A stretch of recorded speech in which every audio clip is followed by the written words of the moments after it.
मंगलम भगवान वीरो मंगलम गौतमो गणी मंगलम कुंद कुंदारि जैन धर्मोस्तु मंगलम सर्वमंगल मांगल्यम सर्वकल्याणकारकम प्रधानां सर्वधर्माणां जैनम जयतु शासनम मोक्षमार्गस्य नेतारं भेत्तारं कर्मभूभृतां ज्ञातारं विश्वतत्त्वानां वन्दे तद्गुणलब्धये।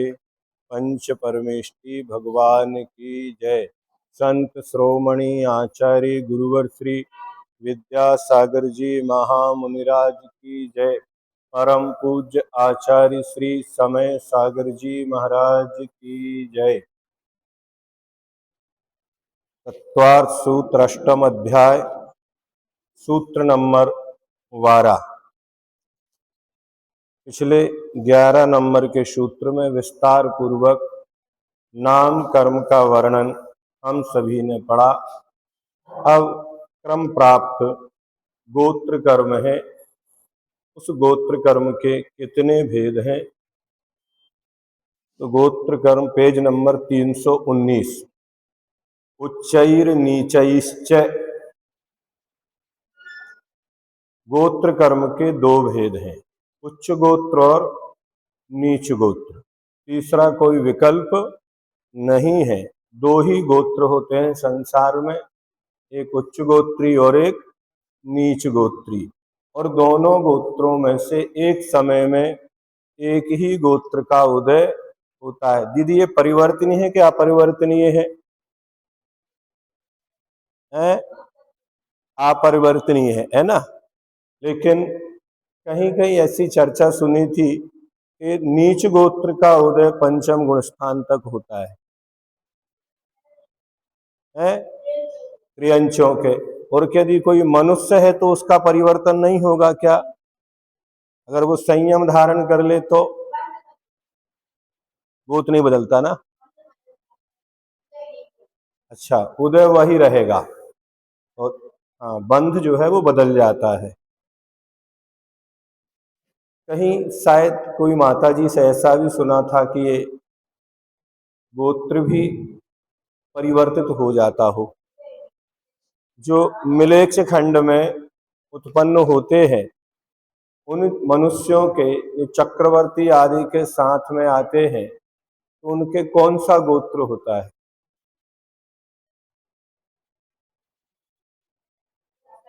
वहां तो रहेंगे, संयम धारण नहीं करेंगे। वे यहां आकर संयम धारण कर लेंगे तो फिर उनका गोत्र कौन सा होगा? कहीं ढूंढना, इसको प्रश्न है, आपसे कह रहे हैं कि कहीं आपने सुना हो, पढ़ा हो डिटेल में, तो वह जो मिलेच्छ खंड में उत्पन्न होने वाले हैं 32,000 रानियां आती हैं और उनके साथ पुरुष वर्ग भी आते हैं। और जैसा कि आप लब्धि सार आदि में कहते हैं, संयम लब्धि स्थान भी प्रारंभ में मिलेच्छ खंड वालों के अधिक हो जाते हैं, फिर आर्य खंड वाले आगे बढ़ जाते हैं। तो फिर 5वें गुण स्थान तक ही अगर मानेंगे तो क्या मानेंगे?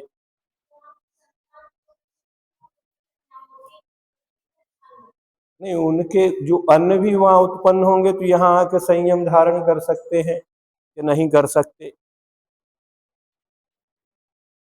पुरुष वर्ग हैं तो उनमें क्योंकि राजा वर्ग बहुत सारे होते हैं, उनके सेवक भी आते हैं। संतान तो सेकंड हो गई, संतान तो पिता की अपेक्षा पक्ष से, पितृपक्ष से वो आर्य खंड वाले ही हैं, माता की पक्ष से उन्हें मिलेच्छ कहा जाएगा। लेकिन जो मिलेच्छ खंड में ही उत्पन्न हुए हैं और जिनके माता पिता भी दोनों मिलेच्छ ही, ऐसे पुरुष यदि यहाँ आते हैं तो उनका गोत्र जब मुनि बनेंगे तो क्या होगा? इस बारे में, मुनि बन सकते क्या नहीं बन सकते, कोई बाधा है क्या? जब बाधा नहीं है, देखो शूद्र दो प्रकार के होते हैं, स्पर्श अस्पर्श। वहां आपने कह दिया कि क्षुल्लक से आगे नहीं बन सकते, उनके लिए ठीक है। लेकिन जो क्षेत्र की अपेक्षा मलेच्छ हैं और उनके आचरण यदि अच्छे हैं और यदि वो मुनि बनते हैं, हाँ गोत्र का उदय 5वें तक है, 6वें में उदय नहीं होगा, लेकिन 6वें में फिर कौन सा गोत्रोदय होगा? उच्च गोत्र होगा, तो परिवर्तनीय हो गया ना। उदय कौन सा होगा? वो 6वां गुण स्थान प्राप्त कर रहे हैं। जब 6वां गुण स्थान प्राप्त किया तो 5म गुण स्थान तक ही नीच गोत्र का उदय वहां तक रहा। अरे गुण स्थान की बात कर रहे हैं अपन, द्रव्य से नहीं कर रहे। संयम की बात, मुनि के लिए बनने की बात नहीं कर रहे। वो संयम लब्धि स्थान उनको बनेगा कि नहीं बनेगा? मुनि बन सकते नहीं, आप इसको खोजना, चर्चा करना, पूछना, हम कोई निर्णय नहीं दे रहे हैं। हमारी जिज्ञासा है कि अगर वो मुनि बन गए, क्या मलेच्छ खंड में उत्पन्न हुआ व्यक्ति मुनि व्रत धारण नहीं कर सकता? ऐसा कोई नियम है? ऐसा तो नियम नहीं है। लेकिन मलेच्छ खंड में उत्पन्न होने वाले को नीच गोत्री होता है, तो नियम है। त्रियंशों में नीच गोत्री होता है, नारकियों में नीच गोत्री होता है, देवों में उच्च गोत्री होता है, भोग भूमि के मनुष्यों में उच्च गोत्र होता है, त्रियंशों में नीच गोत्र होता है, कर्म भूमि के जो मनुष्य हैं उनमें नीच भी होता है और उच्च भी होता है। ये तो यहां तक तो बन गया। लेकिन कोई मलेच्छ खंड में उत्पन्न हुआ अथवा आर्य खंड में भी उत्पन्न हुआ पुरुष नीच गोत्र का उदय है, तो अगर वो मुनि दीक्षा लेता है तो उसका कौन सा गोत्र रहेगा? अगर वो क्षुल्लक तक बढ़ता है, एलक तक, वहां तक ठीक है। लेकिन अगर मुनि बन गया तो उदय की उच्छुत्ति हो जाएगी 5वें गुण स्थान में, लेकिन 6वें 7वें गुण स्थान में उनके लिए उच्च गोत्र होना चाहिए। ऐसा हमने चर्चा में कहीं माताजी लोगों के पास सुना है। आप उसके लिए खोजें, निराधार नहीं, लेकिन हमने उनसे आधार नहीं पूछा था, कुछ गुणमती माताजी से, लेकिन उनका कहना था कि वहां 5म गुण स्थान तक तो नीच गोत्र है, लेकिन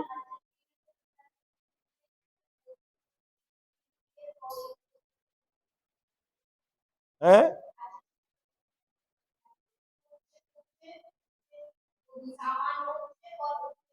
हाँ, हाँ वो ठीक है, लेकिन इस पे विचार करना, विषय आया तो आपसे हमने पूछा है।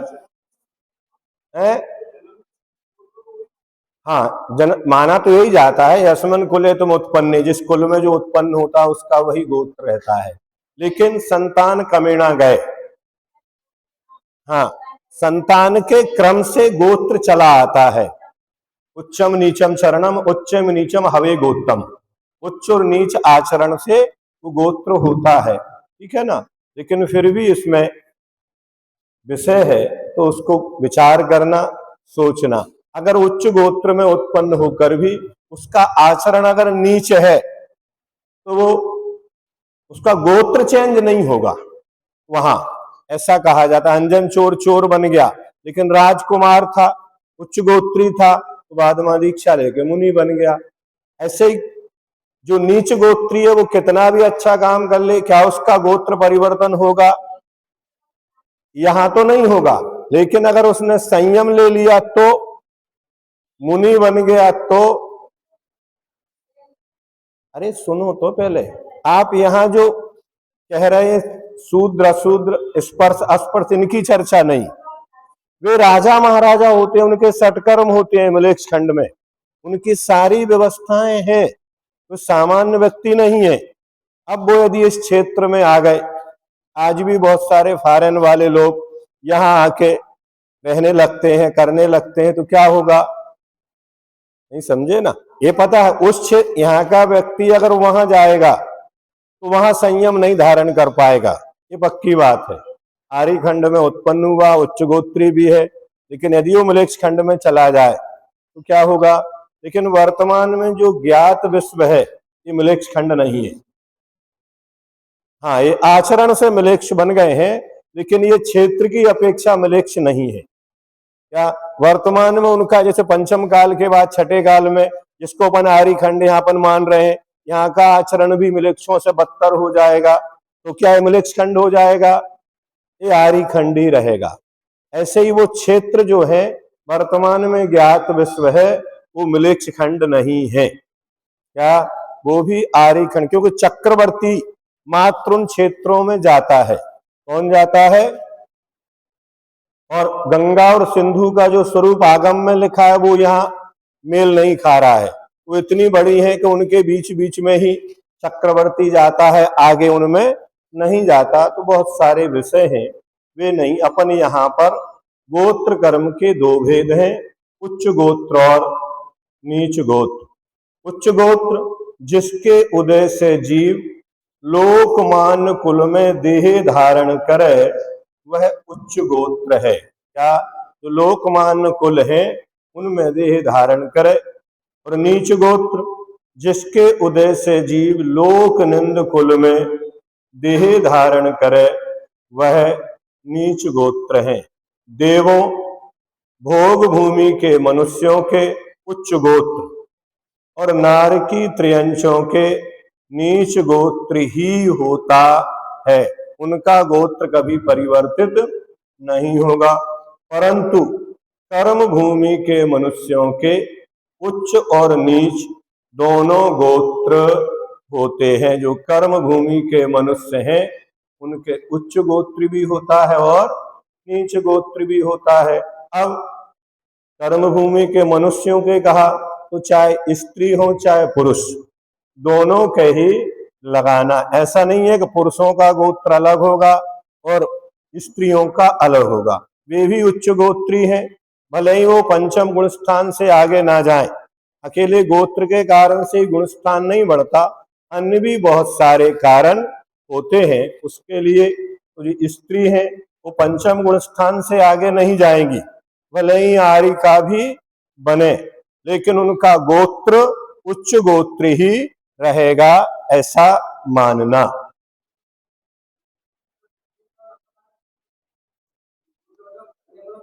सरनेम वाला गोत्र नहीं, एक कर्म वाला गोत्र है ना। सरनेम वाला गोत्र नहीं, उस गोत्र से यहाँ कोई, यहाँ जो जाति है वो तुम्हारी सरनेम वाली जाति नहीं, जो गोत्र है वे सरनेम वाले गोत्र नहीं। ये तो आपकी सामाजिक व्यवस्थाएं हैं, सभी एक ही गोत्र वाले हैं। ये तो किसी क्षेत्र के कारण, स्थान के कारण या कोई घटना घटती है तो गोत्र बनते चले जाते हैं। अथवा एक समूह अपने विकास के लिए, अपने कबीले होते थे पहले, तो वो उनके विकास के लिए अपनी एक कोई पहचान रखते थे कि हमारा ये कबीला रहेगा, हमारा ये रहेगा, हम इस गांव से आए, तो अपना एक परिवार, एक समूह बन जाता है। ये कोई गोत्र नहीं है। और जाति भी ये कोई जाति नहीं है जिसको अपन मान रहे हैं। वास्तव में जाति एक इंद्री, दो इंद्री, तीन इंद्री, चार इंद्री और पंच इंद्री, तीन, यही 5 जातियां होती हैं। उसी प्रकार गोत्र 2 ही हैं, उच्च गोत्र और नीच गोत्र, जिनमें मुनि बनते हैं, मुनि बनने की योग्यता होती है, वे उच्च गोत्री है। क्या? जिन कुलों में मुनि बन नहीं सकते, मुनि को आहार दान नहीं दे सकते, मुनि की वैयावृत्ति आदि नहीं कर सकते, भगवान का अभिषेक पूजन नहीं कर सकते, वे सब नीच गोत्र। समझ गए ना? इसीलिए क्षत्रिय, वैश्य और ब्राह्मण ये उच्च गोत्री ही होते हैं। क्या होते हैं? ये सभी पूजन अभिषेक, शूद्रों में ये व्यवस्था बनेगी। उस शूद्रों में भी 2 प्रकार के शूद्र होते हैं, स्पर्श और अस्पर्श। वो भी एक अलग व्यवस्था आगम में दी गई है। वर्ण व्यवस्थाओं के अंतर्गत उसे विभाजित किया गया है। लेकिन ये गोत्र तो संतान क्रम से चले आए जीव के आचरण को गोत्र कहते हैं। कर्म कांड की प्रस्तावना में एक उदाहरण दिया है। किसका दिया है? सबने, जिनने पढ़ा होगा उन्हें ज्ञात है, लेकिन जिन्होंने नहीं पढ़ा तो सुने। एक श्यालनी अपने बच्चों को जन्म देकर मरण को प्राप्त हो गई।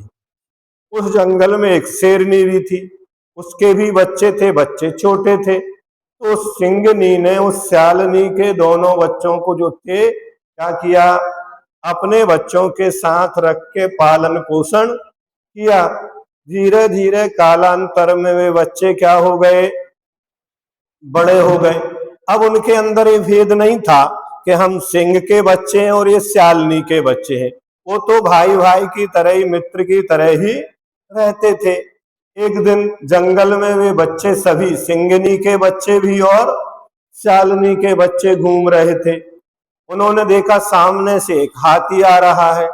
जब हाथी देखा तो जो सिंगनी के बच्चे थे वे उससे लड़ने के लिए, उसका शिकार करने के लिए सन्मुख हुए, लेकिन साथ में कौन थे, श्यालनी के बच्चे। उन्होंने कहा क्या करते हो, ये हाथी इतना बड़ा है अपन को मार डालेगा। तो क्या हुआ, उनके कहने से वो वापस आ गए।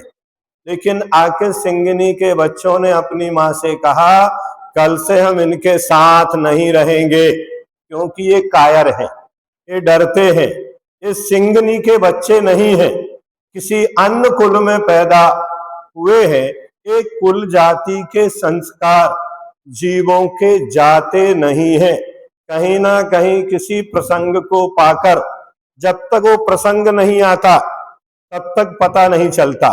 लेकिन जैसे एक गधे के लिए शेर की खाल उड़ा दो तो कब तक पता नहीं चलेगा, जब तक वो गधा अपनी आवाज नहीं निकालेगा।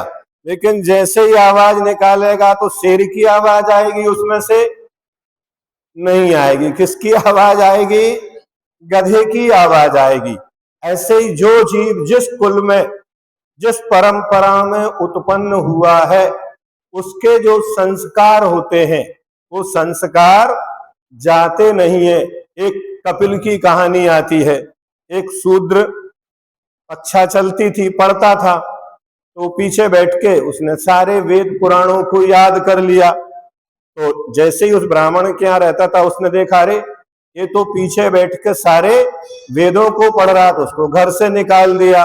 लेकिन जब तक उसे सारे वेद पुराण ज्ञात हो गए, उनकी संगति में रहा, तो उसने अपना एक ब्राह्मण का वेश बनाया और दूसरे राज्य में जाकर एक दूसरे ब्राह्मण की कन्या के साथ अपना विवाह कर लिया और वो राजपुरोहित बन के वहां रहने लगा। एक कथा प्रायः सब लोगों ने पुराणों में सुनी होगी। अब किंतु जिसके जो संस्कार होते हैं वो अपनी अपनी पहचान रखते हैं। तो जो बालिका जिससे विवाह हुआ था, उसने उसके आचरण से ये पता लगा लिया कि यह उच्च कुलीन नहीं है, ये ब्राह्मण कुल में उत्पन्न नहीं हुआ है। लेकिन उसके पास कोई प्रमाण नहीं था। क्या नहीं था, प्रमाण नहीं था। अब कालांतर में जिस ब्राह्मण के यहाँ ये रहता था, इसकी माँ रहती थी, वो ब्राह्मण दरिद्र हो गया, तो देशांतर में जाके वहीं पहुंच गया। एक ने दूसरे को पहचान लिया, तो उसने कहा कि ये मेरी बात बता देगा, तो उसका सम्मान करके अपने घर में उसको रख लिया कि हमारे कौन है, पिताजी है। और उसने भी स्वीकार कर ली ये हमारा पुत्र। देखो लोभ कसाय ऐसी कुछ होती है, भय आशा इसमें कि व्यक्ति जो निंद कर्म नहीं करना वो सब कर लेता है। वो चुपचाप रहने लगा।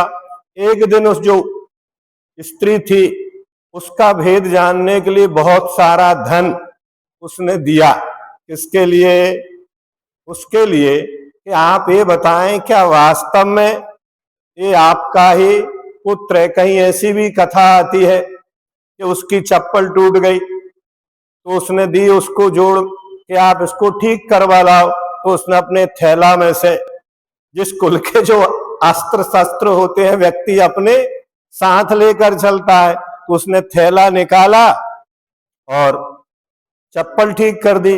उसने पूछा क्या वास्तव में तुम्हारा ही पुत्र है? क्या कहा? तो उसने कहा नहीं, ये मेरा पुत्र नहीं है। दो कहानियां, एक ब्राह्मण आया ये, या उसका जो निजी पिता था वो आ गया। तो निजी पिता क्या करेगा, वो तो शूद्र ही था, उसने अपना परिचय दे दिया, लेकिन इतना धन दिया और उससे कहा कि तुम यहां से चले जाओ। और वो चला गया। वह अपना घर छोड़कर राजा के पास जाकर रहने लगी और राजा को सारा भेद बता दिया। तो जो जीव जिस कुल में, परंपरा में, जाति में उत्पन्न होता है, क्षेत्र में उत्पन्न होता है, उनके वो संस्कार मिटते नहीं है।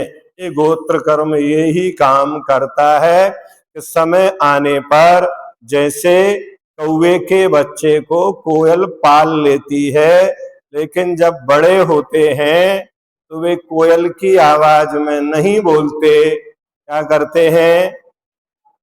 हाँ, वो ऐसे देख रही है मालती। हाँ, नहीं सुनो, ये हम कई बार बता चुके आपको। यहाँ कौवा, कोयल के अंदर इतनी मायाचारी होती है कि वह कौवे के घोंसले में अंडे देती है। क्या करती है? कोयल कौवे के घोंसले में अंडे देती है, और कौवा जो ये मानकर कि मेरे ही अंडे हैं, उन अंडों में मिला देती है, तो उनकी सेवा करती है, उनसे बच्चे होते उन बच्चों को पालती है। जब बच्चे बड़े हो जाते हैं, क्या तो कोयल के बच्चे कोयल की आवाज करते हैं, तो कोयल अपने पास ले जाती है। फिर समझो, हम थोड़ी कह रहे हैं, ऐसी कथाएं, ऐसा साहित्य उपलब्ध है। अपन ने कोई रिसर्च नहीं किया उन पर, लेकिन ऐसा रिसर्च है कि ऐसा होता है। रंग दोनों का एक सा रहता है। ये दोनों को बिठा दिया जाए तो आप ये नहीं कह पाएंगे ये कौवा है या कोयल है। इसलिए जब भी कोयल बोलती है, दिखती नहीं है। उन वनों में जहां आवाज तो उसकी आती है, लेकिन कोयल किसी को देखने में नहीं आती, वो कहाँ बैठी है। क्या तो जो जिस कुल में, जाति में, भले ही बाहर से आकृति आकार मिल गया, लेकिन फिर भी ऐसा होने से वो उच्च गोत्री नहीं होंगे। और मान लो कोई शूद्रों के साथ मिल गया तो भी उससे वह नीच गोत्री नहीं होगा। इस पर विचार जरूर करना चाहिए। आगे अपन अंतराय कर्म, ठीक है ना?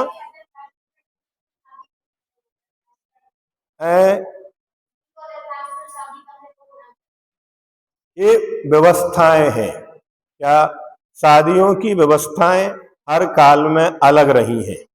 क्या अतीत काल में व्यवस्था थी, जो क्षत्रिय है वो क्षत्रिय की कन्या से, वैश्य की कन्या से, ब्राह्मण की कन्या से और शूद्र से भी शादी कर सकता है, व्यवस्था थी। क्या करोगे आप? उठा के पढ़ो आगम। लेकिन वो पंडित जी साहब कहते थे, जो चीज जिस काल में होती है उसको उसी काल में, उसी क्षेत्र में पालन करना चाहिए। उन क्षेत्रों की काल की व्यवस्थाएं आगम को लाके यहाँ लागू नहीं कर सकते। क्या कहा? आगम लाके, इसी बात को लेकर बहुत विवाद हुआ था आचार्य शांति सागर जी के समय में। क्या आज जो वर्णी जी थे, वो वर्णी जी चाहते थे कि शूद्रों का जैन मंदिरों में प्रवेश हो, क्या वे भी दर्शन पूजन करें। हाँ, लेकिन आचार्य शांति सागर ने कहा कि नहीं, वो जिस कुल में उत्पन्न हुए हैं उनकी एक मर्यादा है, वो बाहर से दर्शन करें, लेकिन अंदर जाके किसी भी क्रिया में संपन्न उस प्रकार से नहीं होंगे। और उसके लिए शांति सागर जी ने उपवास किए थे, वो अनशन पर बैठे थे, तब जाके ये चीज रुकी थी। ध्यान रखो, किसी व्यक्ति को हम अपनाए वहां तक ठीक है, लेकिन सारी चीज, सारी व्यवस्थाओं को यदि भंग कर लेंगे तो ना उनकी व्यवस्थाएं बचेंगी और ना हमारी व्यवस्थाएं बचेंगी। ये पहले से व्यवस्थाएं आगम के अनुसार चली आई हैं। षट कर्म के हिसाब से ही वर्ण व्यवस्थाएं बनाई गई हैं, उनको आपको मानना पड़ेगा। ऐसा नहीं करने से आज हमारी धर्म की हानि बहुत शीघ्रता से, बहुत जल्दी होती चली जा रही है, उसको ध्यान में। और जितने भी ये उपसर्ग आदि आए, सतियों की कहानी आती है, उनके कारण भी यही है कि उन कन्याओं को उन धर्म में विवाहित कर दिया, उनमें जो संस्कार नहीं थे जैन कुल के, तो उनके ऊपर उपसर्ग आए, कष्ट हुए। किसके कारण हुए? क्योंकि जिस कुल में भाला चेलना भी क्यों ना हो, चेलना भी जैन धर्म की मानने वाली थी, लेकिन श्रेणिक बौद्ध धर्म मानने वाले थे। इस कारण से चेलना को भी इतने कष्ट सहन करने पड़े। जितने भी प्रभावना अंग की जो वज्र कुमार आदि की कहानी आती है, जितने 500 मुनियों को घानी में पेले गए, ये सब इसी के प्रमाण है कि वो जो उनके धर्म गुरु थे, उन्होंने किसी भी कन्या को संस्कार दिए, जैन राजाओं के यहाँ वो आई और बाद में बहुत सारे घटनाएं इतिहास में घटी है। इन सबको ध्यान रखो, क्योंकि जिस कुएं के जल होता है जीवानी उसी में डालना। सरल भाषा में समझ लो, क्या करना, अगर दूसरे कुएं की जीवानी दूसरे कुएं में डालेंगे तो वो जीव जीवित नहीं रहेंगे। क्या कहा, आपने मात्र मान के कर लिया, पानी छान लिया, एक नगर से पानी ले गए, दूसरे नगर के कुएं में जाके जीवानी डाल दी, तो वहां जाकर उस कुएं में वो जीव जीवित नहीं रहेंगे, क्योंकि उनके योनि स्थान अलग है उत्पन्न होने के, इनके योनि स्थान अलग है, उनका नियम से मरण ही होता है। ऐसे ही जो जीव जिस परंपरा में कुल में पैदा होते हैं वो अपनी अपनी जाति में ही प्रसन्न रहते हैं। दूसरी जगह जाके उन्हें कहीं ना कहीं कष्ट उठाना ही पड़ता है, इतने जल्दी परिवर्तित नहीं हो पाते। मात्र दो कारण से आज ये विसंगतियां आई, एक धन के कारण कि हमें उतना धनी ही व्यक्ति चाहिए है, और दूसरा वासनाओं के कारण। जो नई युवा वर्ग होता है वो वासनाओं के कारण जाता है, और माता पिता धन के कारण ऐसा करते हैं, और तीसरा कोई कारण नहीं होता कि वे अपने अपने धर्म को छोड़ें, अन्य धर्म को अपनाएं। इसलिए इन सब चीजों का, ये सब गोत्र कर्म के अंतर्गत ही आएंगी ये सब चीजें, नहीं समझे ना। तो वर्तमान भी जो व्यवस्था है उसकी भी रक्षा करना चाहिए, कर्तव्य है, तो धर्म परंपरा आगे चलेगी। अन्यथा ये धर्म परंपरा वहीं समाप्त हो जाएगी। आप धन तो देकर जाएंगे संतान को, अगली पीढ़ी को, लेकिन संस्कार देकर नहीं जा सकते, फिर वो आपके संस्कारों को स्वीकार नहीं करते। अच्छे अच्छे जगह ये समस्याएं हैं, माता पिता दुखी हैं कि उनके यहाँ सब कुछ होता था, लेकिन आगे की पीढ़ी इस संस्कार ग्रहण नहीं करती है। पुराणों में तो सीधा मिलता है, प्रत्येक राजा अपनी संतान को राज्य देकर मुनि बनते थे। क्या होते थे, बिल्कुल पंडित जी साहब कहते थे, भगवान आदिनाथ ने जिस राज्य में राज्य किया, जिस गद्दी पर बैठकर, प्रमाण कहाँ मिला ये लोग बताएंगे, हमें पता नहीं है, लेकिन हमने इतना उनके श्री मुख से सुना है। वो कहते थे भगवान आदिनाथ ने जिस गद्दी पर बैठकर राज्य किया, उस पर बैठने वाले लगातार एक के बाद एक, बीच में कोई अंतराल नहीं। जैसे भगवान आदिनाथ, उनके बाद भरत चक्रवर्ती, उनके बाद अर्क कीर्ति, ये सब 90 करोड़ राजा मोक्ष गए। आप कल्पना करो, आदिनाथ के अकेले एक ही पुत्र नहीं थे, बाकी भी गए, उनकी गणना नहीं है इनमें। भरत चक्रवर्ती को एक गिनो, फिर भरत चक्रवर्ती के उन 100 भाइयों के संतानों को नहीं गिनना, किसको गिनना है, अर्क कीर्ति को गिनना है। फिर अर्क कीर्ति की जो राजा संतान हुई बड़े, उनको गिनना। ऐसे 90 करोड़ राजा लगातार कहां गए, मोक्ष गए। तो उनने फिर उसी कुल में कई अन्य भी राजा ऐसे हुए जिन्होंने अधम आचरण किया, मांस भक्षी हुए, आदि आदि, ये भी कथानक मिलते हैं। लेकिन फिर भी उस कुल में, उस गद्दी पर उत्पन्न होने वाले 90 करोड़, फिर एक राजा स्वर्ग गए, फिर 90 लाख। अब ये गणित कहां से मिला, कहीं आपको प्रमाण मिला हो या उनका चिंतन था, हम नहीं कह सकते, लेकिन ऐसा हमने उनके द्वारा सुना है। तो ये कुल परंपरा वंश का ऐसा एक प्रभाव होता है। आप धन दें, आप तो धन भी देने की आवश्यकता नहीं है, क्योंकि जितने भी लोग हैं वे सब शूद्र पैदा हो रहे हैं। क्या हो रहे हैं, क्योंकि जो नौकरी करते हैं वे सब शूद्र हैं। तो आप कौन सा अधिकार देंगे, वो तो कंपनी में नौकरी करेंगे, और कंपनी में जो नौकरी करेंगे वो आपकी गद्दी के मालिक, नहीं है। आपके व्यापार या आपके घर को तो संभाल लेंगे, लेकिन उस घर को भी बेच देंगे।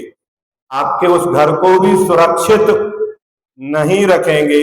दूसरे देश में जाके जब बसेंगे, उस मकान को भी क्या करेंगे, वो आपकी अंतिम निशानी भी बेच के समाप्त कर देंगे। तो आज तो बहुतायत में भले ही अपन कहें, लेकिन आचार्य कहते जो दूसरे की नौकरी करता है वो भी शूद्र है।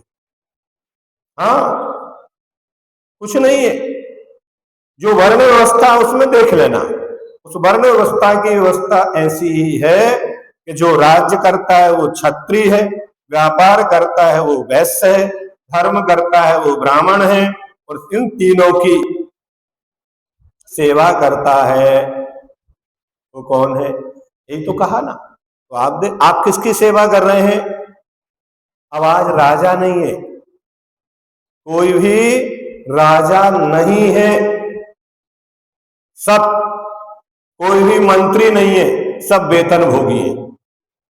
सब वेतन लेते ना, तो सब कौन है? वेतन भोगी है, ऐसा मानो। और गुरुजी कहते थे वेतन वाले वतन की ओर कब ध्यान दे पाते हैं, और चेतन वाले तन की ओर कब ध्यान दे पाते हैं। इसलिए राजा का मरण रण में होता है और योगी का मरण वन में होता है। ये गुरुजी की मूक माटी में बहुत अच्छे से उन्होंने कहा है, वहां से देख लेना। अब अंतराय कर्म के कितने भेद हैं? 5 भेद हैं। दान लाभ भोगो भोग वीर्याणाम,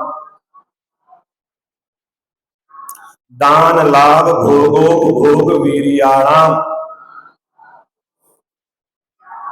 चूंकि इसमें अंतराय शब्द कहीं नहीं लिखा है, लेकिन क्रम से अंतराय के ये भेद हैं। तो दान के साथ लगाओ दानांतराय, लाभ के साथ जोड़ो लाभांतराय, भोग के साथ भोगांतराय, उपभोग के साथ उपभोगांतराय, और वीर्य के साथ वीर्यांतराय। ये 5 भेद अंतराय कर्म के हैं। अंतराय का अर्थ रोग अथवा बाधा है, जो कर्म दान लाभ आदि में विघ्न डाले, वह कौन है? अंतराय। और इसका उदाहरण इसके अनुसार दिया, तो जो भंडारी होते हैं, जो मुनीम होते हैं, उसके लिए आज तो भंडारी शब्द समाप्त हो गया, लेकिन पहले तो आपने भी कहा था ना एक सरनेम। तो बहुत सारे लोगों को आप बुंदेलखंड में जाएंगे ना, गंज वासुदा में बहुत सारे भंडारी हैं। क्या नाम है उनके? भंडारी उनका सरनेम बन गया। क्यों बन गया? क्योंकि वो जहां सर्विस करते थे वहां भंडारी बन गई। ऐसे ही कॉलोनियों के नाम बन जाते, क्लर्क कॉलोनी। क्यों बन गई? सारे क्लर्क वहां रहते थे, नहीं समझे ना। गुमास्ता नगर, तो गुमास्ता वहां रहते होंगे, इंदौर में ही है तो सब उदाहरण। तो वो गुमास्ता कोई उनका सरनेम बन गया, अब उन्होंने एक कॉलोनी बसा दी, वो कौन सा हो गया? गुमास्ता नगर हो गया। तो ये अंतराय कर्म 5 प्रकार का है। दानांतराय, जिसके उदय से देना चाहे और देने की वस्तु भी हो तो भी दान ना कर सके, ऐसा नहीं। उसके पास धन भी है और देना भी चाहता है, लेकिन देगा किसको? कभी पात्र का लाभ नहीं हो रहा है, कभी परिणाम नहीं हो रहे हैं, कभी कोई दूसरा आके बाधक बन जा रहा है, कभी कोई सूतक पातक आ गया। ऐसे बहुत सारे निमित्त मिलते हैं, सारी संयोजना बनाते हैं, आयोजन होता है, वो इतने में एक घटना घट जाती है। कई बार हम लोगों के सामने आता है, पूरी संयोजना हो गई, वेदी प्रतिष्ठा होना, पंचकल्याणक होना, बड़ा विधान होना, और उसमें जो मुख्य पात्र बने हैं, एक परिवार में किसी बेटे का जन्म हो गया। क्या हुआ? अब वो पूछते हम क्या कर सकते हैं? अब क्या कर सकते, हम तो इतने लोग हैं, इतना बड़ा परिवार है, यही तो अंतराय कर्म है, ये बीच में उदय में आ गया। ये सब कहीं ना कहीं दूसरों को बाधक बने होंगे, आज वो कर्म उन्हें बाधक बन गया। चाहते हुए भी अब सब चीज है, तैयारी है, कार्यक्रम भी है, लेकिन क्या करोगे? साधु भी है, लेकिन आहार दान नहीं दे सकते, ये दानांतराय है। लाभांतराय, लाभ की इच्छा होते हुए भी तथा प्रयत्न करने पर भी जिसके उदय से लाभ नहीं होता, व्यापार करता है, ये तो हर व्यक्ति आके कहता है हम इतनी मेहनत करते, सब कुछ होता, लेकिन क्या सफलता नहीं मिलती है, धन आता ही नहीं है। कुछ लोग कहते आता तो है, ठहरता नहीं है, जैसे आता है वैसे ही चला जाता है, वो सब पूर्व नियोजित है। आप ये मान के चलिए, आपका काम पुरुषार्थ करने का यहाँ तक आप कर सकते हैं, लेकिन इसके आगे की व्यवस्था किसके हाथ में है? कर्म के हाथ में। आप सारी व्यवस्थाएं वहां तक मिला सकते, लेकिन बीच में अभी एक और बैरियर है, वो आपके हाथ में नहीं है, वहां आपको रुकना ही पड़ता है। फिर आप कुछ भी करो तो लाभ की इच्छा तो है, कौन नहीं चाहता कि धन ना मिले, सभी चाहते हैं। अब आप कहोगे आलसियों को नहीं मिलता, नहीं, बहुत मेहनत करते हैं, पहाड़ों पर भी जाते हैं, समुद्र में भी जाते हैं, विदेशों में भी जाते हैं, समय पर भोजन भी नहीं करते, लेकिन इसके बाद भी क्या होता है? अकेले प्रयत्न करने से ही नहीं होता। गुरुजी कहते थे इस सब के लिए पुरुषार्थ अकेला काम नहीं करेगा, भाग्य भी चाहिए। कुछ ऐसे काम करो जिससे तुम्हारे भाग्य का निर्माण हो, और भाग्य पूर्व का लिखा हुआ होता है, आज का लिखा हुआ। आज बैंक में कितना भी जमा कर दो, ब्याज कब मिलेगा? जब एक महीना पूरा होगा तभी तो मिलेगा। नहीं, हमने जमा कर दिया, आज तुम जमीन में बीज बो दो, आज ही फसल मिलेगी क्या? 2 महीने, 3 महीने, 4 महीने, 6 महीने, अलग अलग उनके फसल की एक लिमिट है, तभी वो आपको फल मिलेगा। ऐसे ही जो कर्म, कुछ लोग कहते नहीं, हमने जब से धर्म चालू किया तब से और उल्टा होने लगा। तो धर्म कारण है क्या?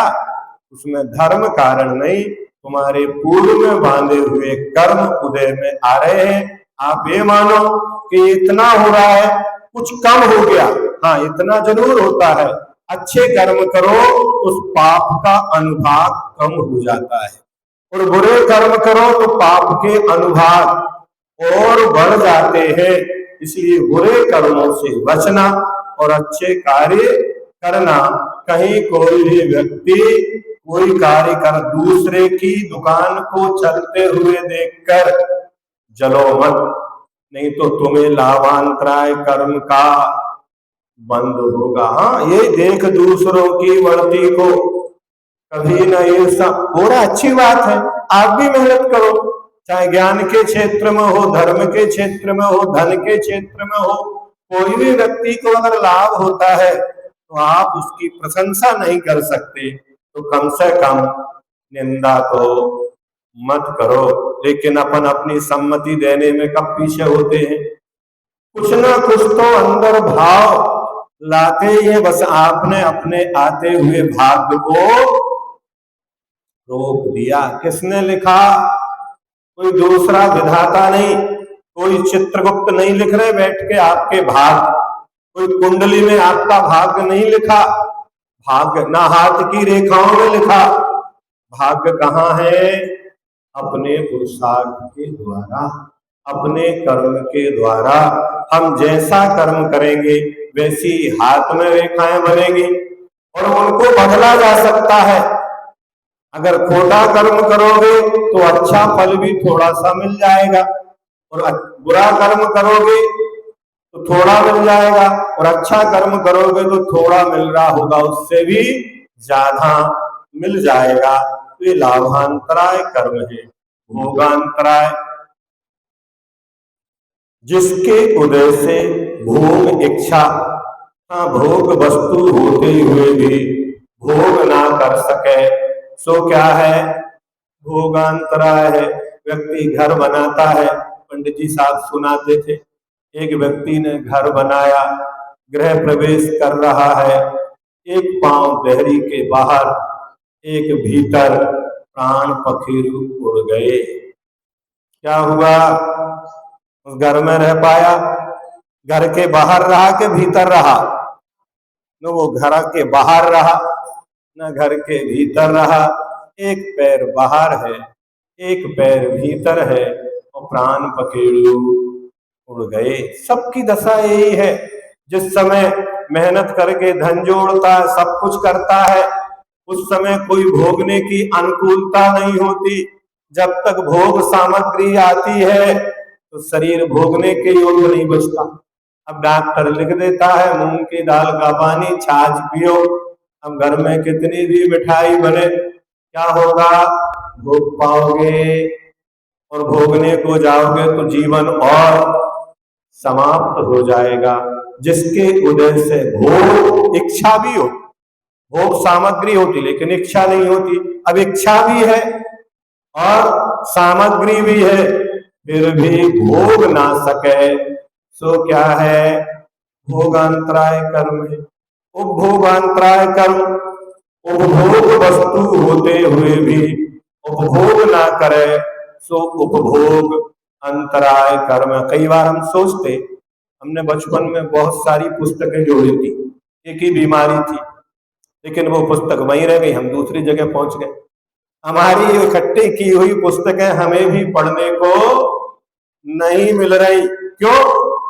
क्योंकि कर्म ही कुछ ऐसा संचित हो जाता है कि जो सामग्री आप एकत्रित करो वो आपके गांव में तो नहीं आएगी, दूसरों के गांव में भले ही आए। लोग कहते आज भले ही विज्ञान ने बदल दिया, तो पहले जो व्यक्ति आम लगाता था वो आम नहीं खा पाता था।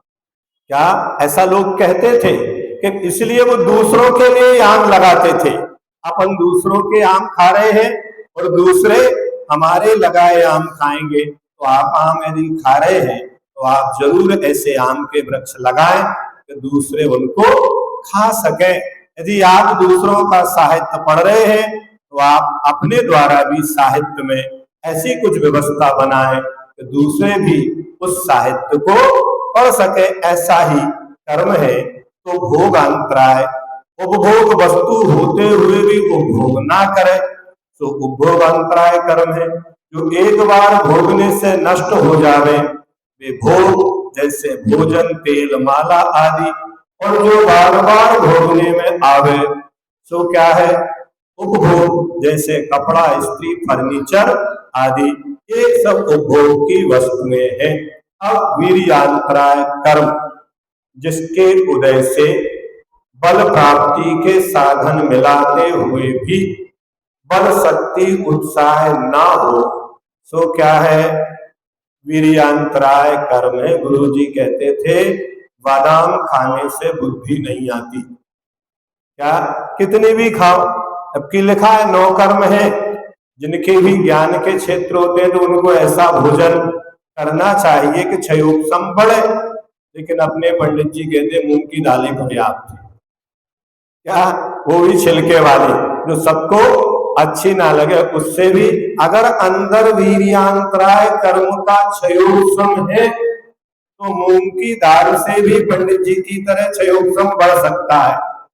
और यदि वीर्यांतराय कर्म का क्षयोपशम नहीं है, ज्ञानावरणी कर्म का क्षयोपशम नहीं है, तो कितना भी घी पियो तो भी अपने को 2 शब्द एक गाथा याद या कुछ नहीं कर सकते। तो जहां जहां वीर्यांतराय कर्म है उसके क्षयोपशम हो। अब हम बल के साधन तो मिला देंगे, लेकिन शक्ति, उत्साह तो वीर्यांतराय कर्म के क्षयोपशम या क्षय के द्वारा ही प्राप्त होती है। वास्तव में तो अंतराय कर्म आत्मा की शक्तियों में बाधा डालता है, शरीर नहीं। किसमें डालता है? मुक्तता कहाँ पकड़ना? तो ये अंतराय कर्म आत्मा की शक्तियों में बाधा डालता है और उसके क्षयोपशम और क्षय से आत्मा की शक्तियों का विकास होता है। दानांतराय के क्षय अथवा क्षयोपशम से अभयदान, क्या? क्षयोपशम से केवली भगवान भी अभयदान देते हैं और रिद्धिधारी मुनि महाराज भी अभयदान देते हैं। आप और हम सब भी अभयदान दे सकते हैं, क्योंकि क्षयोपशम भाव तो 5 लब्धियां सभी के पास रहती है। ऐसा कोई जीव नहीं है कि जिनके पास क्षयोपशम ना हो। इसलिए सबको भोजन मिलता है, चाहे 1 इंद्री हो, 2 इंद्री हो, 3 इंद्री हो, 4 इंद्री हो, असंगी पंचेंद्री, संगी पंचेंद्री, लेकिन होता ये है कि हमें 365 दिन मिले वो याद नहीं रखते, और एक दिन भोजन ना मिले तो सब याद रखते, आज नहीं मिला।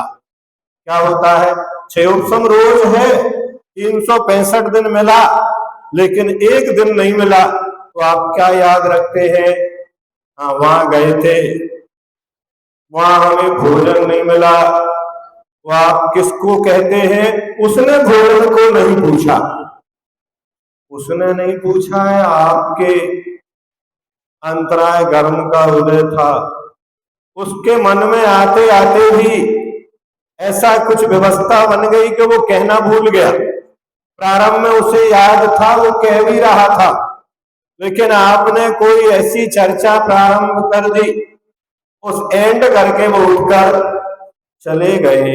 अब आप किसको याद रख रहे हैं? देखो, क्षय तो उनको ही होता है 12वें गुणस्थान के अंत में, लेकिन क्षयोपम तो प्रत्येक जीव को होता है, कोई भी ऐसा जीव नहीं है जिनको इसका क्षयोपम, नार की भी बाकी मिट्टी खाते हैं, उनको भी मिलता, भले दुर्गंधित है लेकिन कुछ खाते का नहीं खाते, सबको मिलता है। इसलिए ये मत मानो कि दूसरे के द्वारा इस कर्म ने हमको इतना दिया है, लेकिन उसका सदुपयोग हम कितना कर पाए। इसलिए अभयदान का अवसर भी सबको प्राप्त होता है, उसकी ओर भी ध्यान रखो कि हम भी जीवों को अभयदान दें, तो ये आपको ही अभय मिलेगा।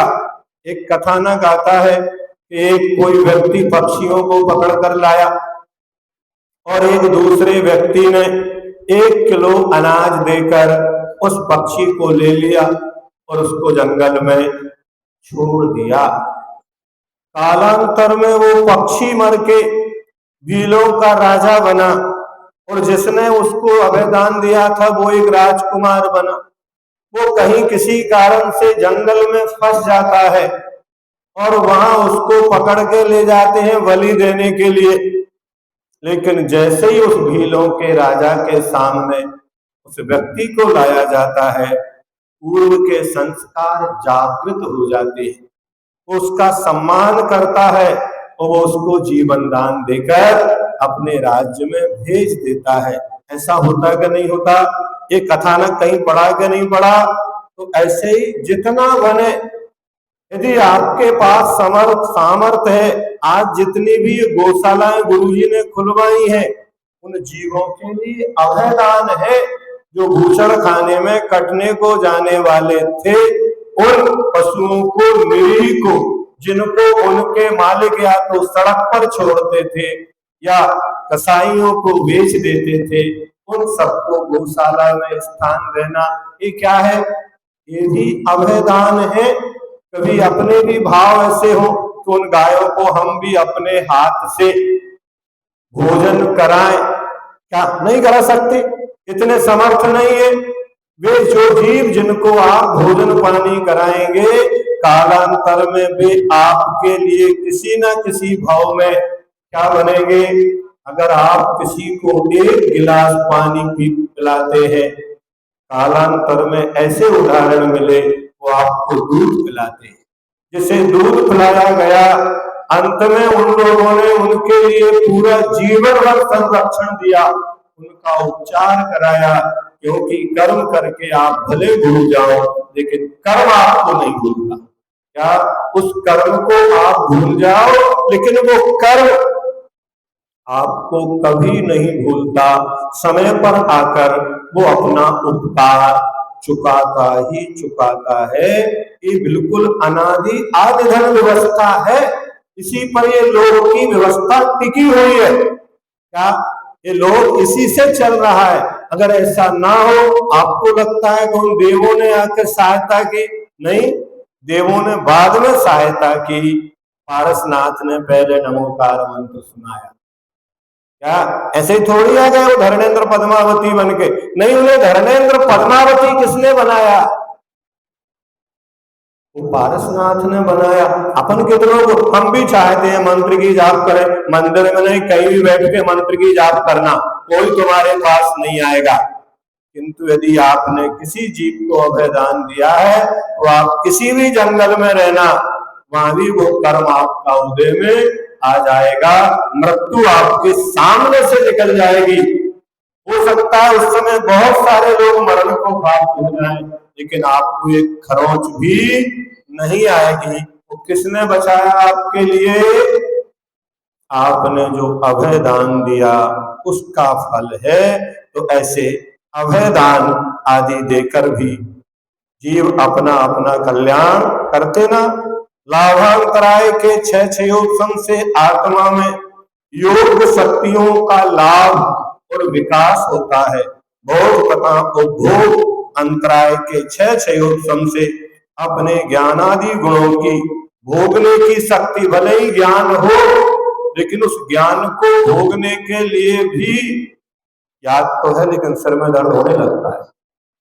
जरा सा पढ़ने बैठो तो क्या हो गया, ज्ञान तो है लेकिन उसका उपयोग, वस्त्र तो है लेकिन पहन ही नहीं पाते, क्योंकि उतना भार आप सहन नहीं कर पाते। भले ही जवानी में पहने लेकिन बुढ़ापे में तो मलमल भी भारी हो जाती है। तो शक्ति भी तो चाहिए उसको भोगने के लिए, चाहे ज्ञान हो, भोग सामग्री हो, इस सब के लिए वीर्यांतराय कर्म का क्षयोत्सम अनिवार्य है।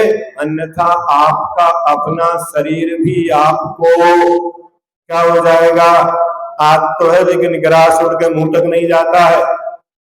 अपना हाथ अपना ग्रास भी कहां नहीं पहुंचा पा रहा। याद तो है लेकिन पेन पकड़ने की शक्ति लिख नहीं सकते। याद तो है लेकिन बोल के बता, आपने क्या सुना वो कहना चाहता लेकिन क्यों नहीं कह पा रहा। वीर्यांतराय कर्म चाहिए क्षयोत्सम रूप में, तभी होगा। क्षय या क्षयोत्सम से आत्मा के सर्व शक्तियों का बल विकास होता है। अब प्रकृति बंध के भेद बताकर अब स्थिति बंध के भेद, ये कितना वर्णन हुआ यहाँ तक, सूत्र नंबर 13 तक किसका वर्णन हुआ, प्रकृति बंध। सूत्र में कह के प्रकृति, प्रदेश, स्थिति और अनुभाग, ये पूरा वर्णन किसका हुआ, प्रकृति बंध का। अब आगे किसका वर्णन आएगा, तो यहाँ स्थिति बंध दो प्रकार का है। उत्कृष्ट स्थिति बंध, एक समय के बंधे हुए कर्मों के साथ अधिक से अधिक काल तक संबंध, ये उत्कृष्ट स्थिति कहलाती है। और जघन्य स्थिति बंध, एक समय के बंधे हुए कर्मों का आत्मा के साथ कम से कम काल तक संबंध कितना रहेगा। यदि कोई नरक आयु को बांध ले तो कम से कम कितना बड़ा रहेगा पैकेज, तो 10,000 से छोटा कोई आइटम नहीं मिलेगा।